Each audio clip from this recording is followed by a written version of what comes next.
Welcome to Samba Samba. Enjoy the video. You start by preparing your phone. Make sure Wi-Fi or mobile data is on and your phone number is verified in Botim. Open the app and sign in.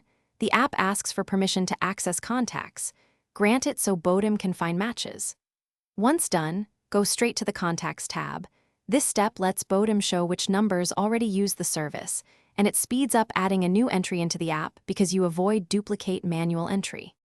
You tap the Add Contact or the plus icon in the Contacts screen to begin.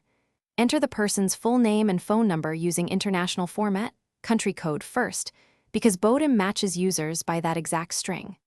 Once saved, Botim may show whether the contact is on the platform.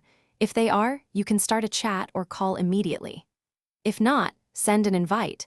That helps them install Botim and links the contact automatically once they register. You finish by confirming the contact appears in your list and checking whether Botim shows an online status or an invite button. If the person isn't on Botim, send the SMS invite and ask them to register. Once they do, the contact syncs automatically.